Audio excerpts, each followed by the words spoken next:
up guys, and welcome to my channel. Please, if you're new here, my name is Jacqueline. Go clicking and don't forget to subscribe. Yeah, today I'm here just to tell my truth, and I'll tell the way I feel.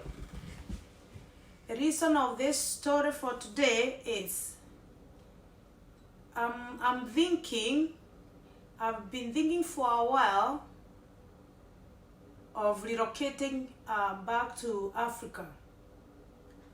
And the reason why I'm thinking of relocating, I know, people will be like, what are you talking about? Going where? I know, but listen, life abroad,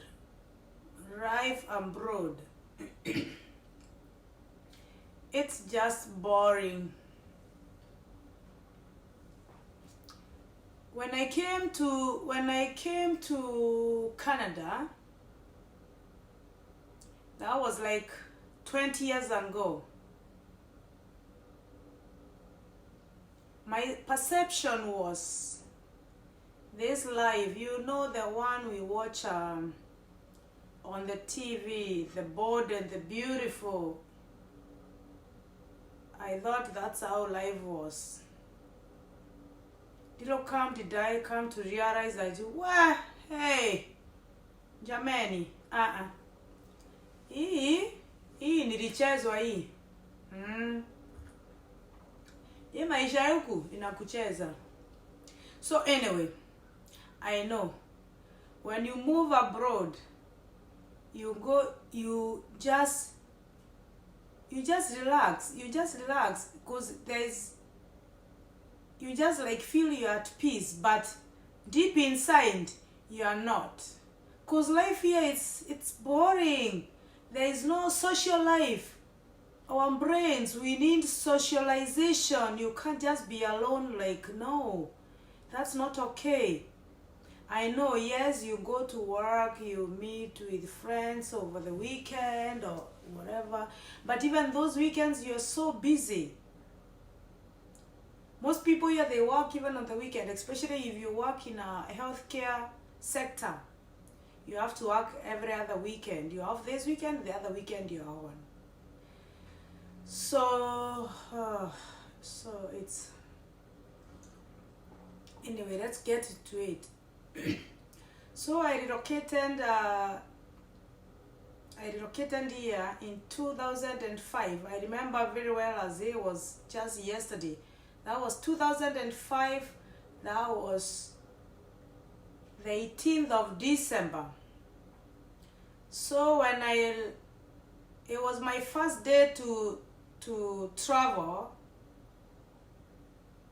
abroad. No, even to be in a plane.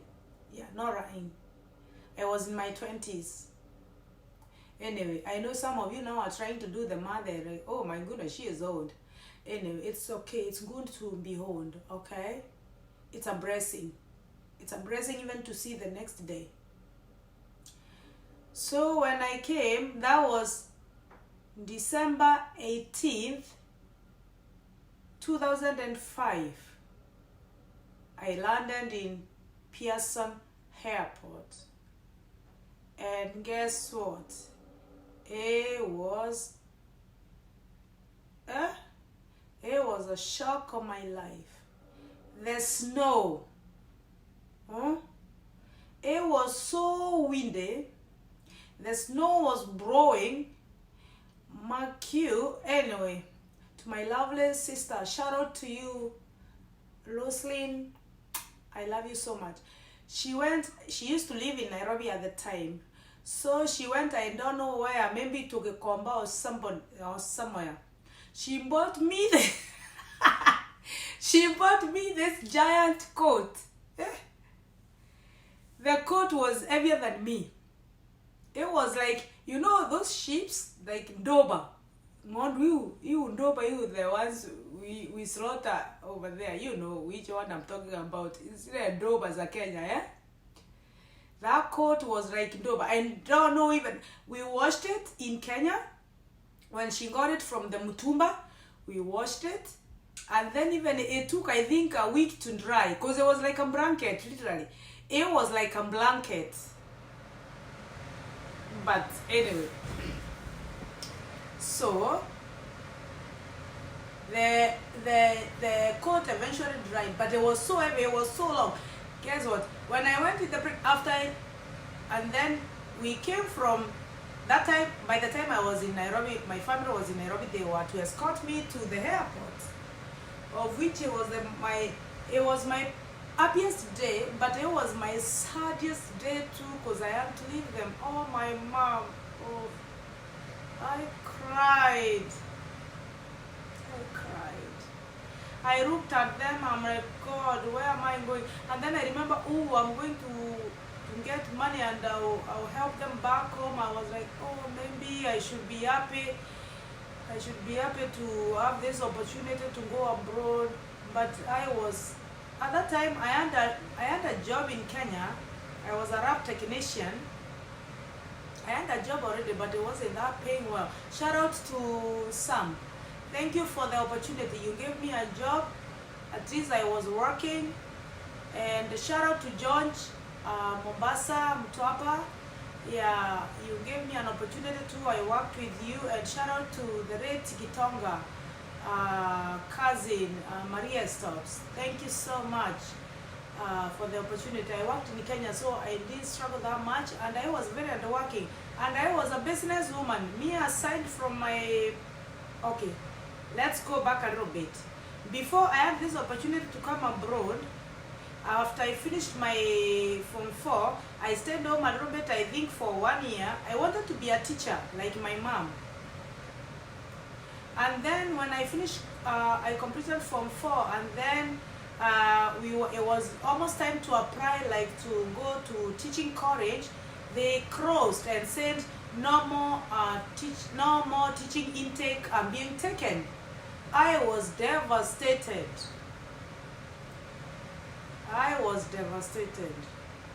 But my brother, shout out to my brother Frank and my cousin Amos. They were in Mombasa by the time. So what happened? They said, no, you can come to Mombasa and then come go to college. Come do something. You can't stay at home. You can't stay back there doing nothing, idling around. You need to do something. Maybe you can take a course as we wait to see if the colleges will open. So I went to Mombasa. I took my lab technician diploma, and then I graduated. I had my certificate. I started working in Mombasa, and then I went to Meru. I started working over there, and then shout out to my sis Carol. Carol contacted another cousin of mine and said, can you take one of us and take us one of us? We are all home. We would like to go abroad, because my cousin, she was very established. She knew how to get us there. So to cut the story short, yeah, the process was done, and I qualified to come abroad. So now let's go to the airport. Yeah, we came from Melbourne, we went from Nairobi about the court thing, and then here we are at the airport with my parents. And my sisters and my friends. I was like, where the hell am I going? A million miles away, and I have no clue. And I was not that sharp, because I stayed in Nairobi maybe like for 6 months. Oh God, my story is so complicated.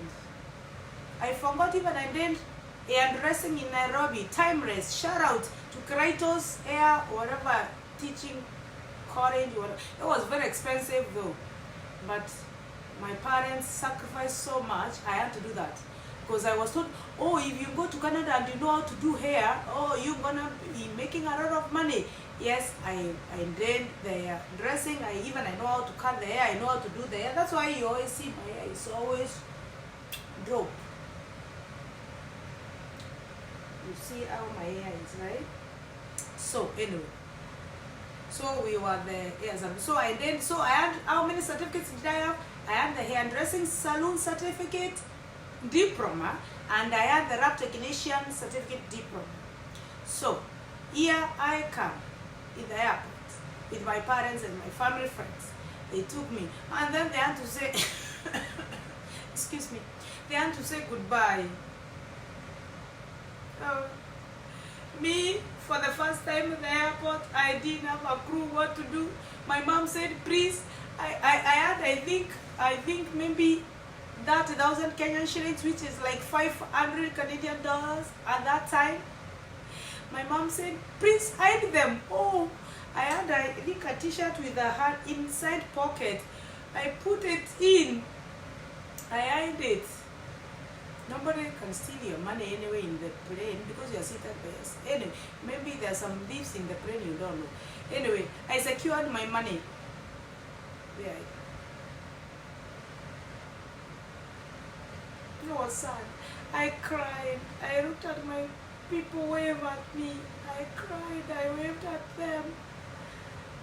But now I'm all grown up. I don't think I can cry anyway. So, there I go. In the airplane for how many hours? From Nairobi, we went to Amsterdam. I looked through the window. This white, whatever falling from the sky, it gave me depression. It started giving me depression already. I was like, what kind of life is this? I don't see any green anymore. It's only white snow. Amsterdam, at the airport, the layover was 8 good hours. I stayed there at the airport. I slept, I woke up. I don't know, by God's grace, I was not left by the plane. I don't even know how I managed to get up and catch the plane. I don't know. So, anyway, after 8 hours, we took another flight. I don't even, the names of the flight, I was just following people. Jeez, that was the most difficult thing ever. To travel for the first time and you are just this little girl from, I don't know, you know?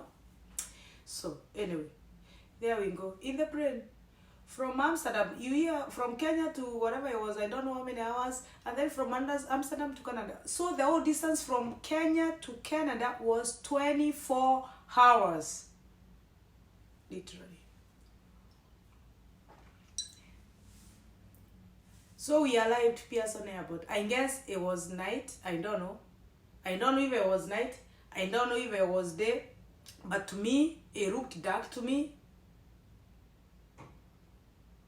So, my family, the ones they came to receive me, the ones who they are going to host me, the Red Gasheri, may God keep you and bless you and bless your kids, and may you rest in peace. We really love you dearly. You are such an inspiration to our family. May God help and bless your kids, Kingsley and Ivy. We love you guys. So I came, they took me. So with my blanket and jacket. Don't forget I'm still wearing. I did remove my, okay, I'll take you back. From Kenya, when they said, one of my aunties, no, my cousin said, she used to live in Canada too. She said, oh my goodness, it's so cold. Make sure you dress up warm. So, when I took that jacket and tied myself in it, that blanket, literally, thank you, Dina. I put that blanket and tied it. I never removed it. Even to go to those tiny washrooms in the plane, I used to squeeze in that jacket. The jacket was huge. It was like a blanket. Everybody was looking at me as if, where is she going? North Pole or something? But anyway, I was warm and comfy and cozy in that plane. I felt as if I'm traveling business class. That time I didn't know business or economy or whatever it is. So there we are at Pearson Airport, that's in Toronto. And here we are going to the parking lot. Hey, as I came out of the airport, the draft, the cold, it swapped me. I felt like my heart is gonna stop. I was like, what in the is this? I didn't have even gloves. I said, oh my goodness, my hands are frozen. And then my cousin gave me gloves. And then I covered. And then she gave me the scarf, the hat. I'm like, the stress in my hand, it started kicking in. Immediately I was like, what the hell was I thinking coming here? Is this people live here in this cold? Canada, it's cold. Canada is so cold.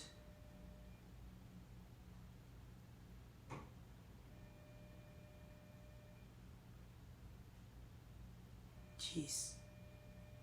So, what happened?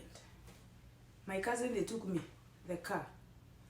They drove me all the way from the Pearson Airport. We went driving for 2 hours. 2 hours? Yeah. She used to live in a place called London. That's in Ontario. So we drove from all the way from Toronto to London. You know, I had already fried like 24 hours and then 2 more hours. I was then tired. I was so tired. But anyway, we arrived eventually. They showed me what to do. This is your room, this. You can take a shower and then go sleep. Okay. So I went, I slept, and then the following day, I woke up in the morning, and then here, the reality kicked in. I don't know if, I'm so sorry to say this, I don't know if my cousin thought that I come from this big family or whatever, maybe I know even how to use this, or that time even I didn't know what was the microwave or the freezer or anything. So everybody, it was, I think I arrived, it was on a Sunday. It was on a Sunday. So Monday morning, all of them, the kids went to school, my cousin went to work, and here, Jackie is left alone in the house.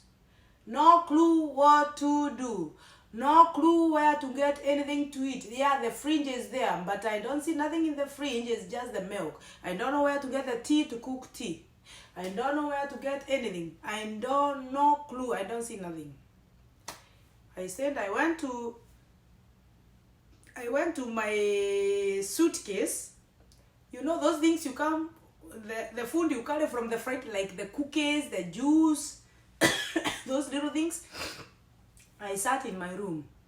I looked through the window. I cried. I said, why, God? If I was home right now, I could be eating whatever I could be eating, but I would be so full. I was starving. I could be eating whatever I'm eating right now, and I'll be happy with my family. I'm lonely. They left me. Nobody is telling me anything. It was the saddest day of my life. And then it's so snowy. You don't see nothing. You see as if you are locked in. I don't know in a what. Okay. The time went. I have the phones here. Do I know how even to call long distance? Can I even... There was a landline. I didn't have a cell phone. I think this is going to be a story for another day. Maybe I'm going to make... This is a nice story.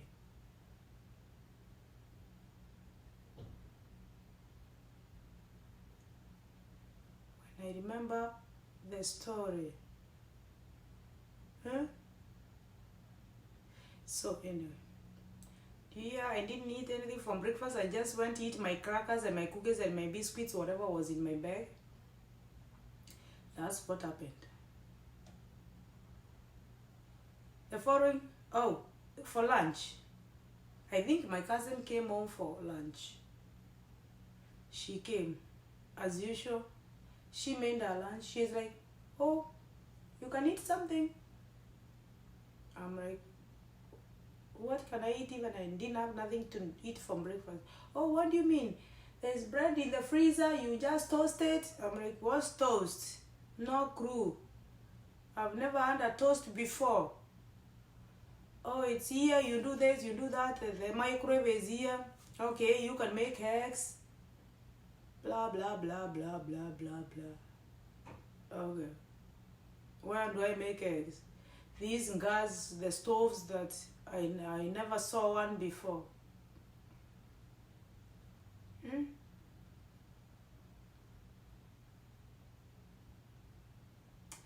Anyway, I'll do part 2 of this because I think I should write a book. So she ate her food, she went back to work. I was left. Who is Jacqueline? I was like, oh, she told me I can cook egg. I'm like, okay, where is this microwave? I'm gonna use this microwave to cook this egg. I took the egg, I put in the thing, I put in the microwave. Hey, bastard! You can't put my egg in the microwave to boil my egg in the microwave. Hey, bastard, I thought I'm burning the house. I was putting food even with the metal bowl in a pot in the microwave without knowing. Nobody told me you cannot do this. There was no microwaves in Kenya at that time, maybe for the rich people. We never had microwave in rural areas, okay? So don't come here for this. Yeah. Najua nilikuwa mshamba. Microwave 2005 wapi? Labda huko Karen Runda huko Nairobi huko. Anyway, so disaster. So I had to clean the microwave. I cleaned it really nicely, and then they came. The kids came from school 3 o'clock. I'm here miserable. I wanted even to talk to my mom and say at least I allowed, but where can I call? I have no phone. Nobody even cares anyway. It's you and you.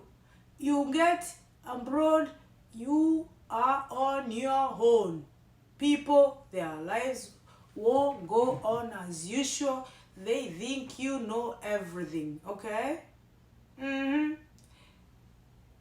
But me, I try, if I get someone, I try to teach them, to show them things, little bit here and there, at least orientation. You do some orientation to people. People don't know. People don't have that ravish lifestyle like they have everything. Some even, they don't know what to do with what. Even to open that shower, it's complicated. Some things are so complicated. I was like, oh my God, where did I go? I wanted to take the next flight and go back to Kenya. I would rather, oh my goodness.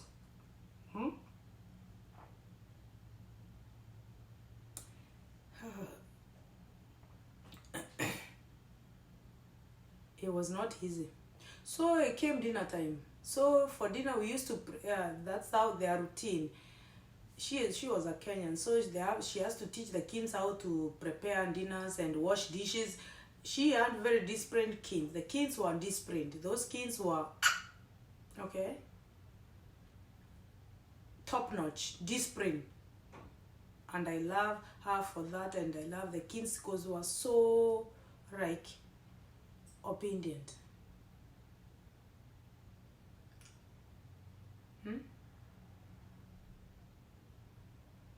So we prepared dinner. All of us, they are showing me because I have no clue what to do. I have no clue what pierogies is. Oh, we're gonna have pierogies for dinner. I'm like, oh God, what are we gonna eat today? I'm gonna eat poison or something. Pierogies? Okay, we'll eat those pierogies, whatever they are. I don't know. And I don't know KFC, whatever. That time I didn't know what KFC was. Yeah. And Jesus. The food, oh, broccoli. I'm like, broccoli? What's broccoli? Oh, it's vegetable. I'm like, vegetable? I don't look vegetable to me. It's not like spinach or cabbage. Anyway, we ate, and then we ate dinner, and then now we went to the living room. The kids started doing homework and everything, and there we are talking with my cousin. Oh yeah, blah blah blah, this and that and that and that. And then after bed, oh, so I asked that night, I said, oh, can you show me where to get the tea bags and everything for the following day to make tea and everything? She said, oh, don't worry, tomorrow I'll be here. Guys, can we continue with this story another day, or you want it to finish? Okay. So the life started, my life in Canada now started. I stayed for a week at home, and then on the weekend we drove around. She showed me places. We went to church, we went grocery shopping, we met other Kenyan friends. Yeah, they had a little group of Kenyan families, like 5 families. Yeah, so we were meeting regularly, I think every Friday for prayers, because they were really good Christians, and they wanted the kids to grow up like that. That was the first time I saw a Kenyan community. But after I moved from there, I moved to a bigger city. From there was no Kenyan community. I never saw no Kenyan community. I never saw Kenyan whatever. I used to hear, oh, so and so is somewhere, maybe hello on the phone. But meeting them physically, no, it was history.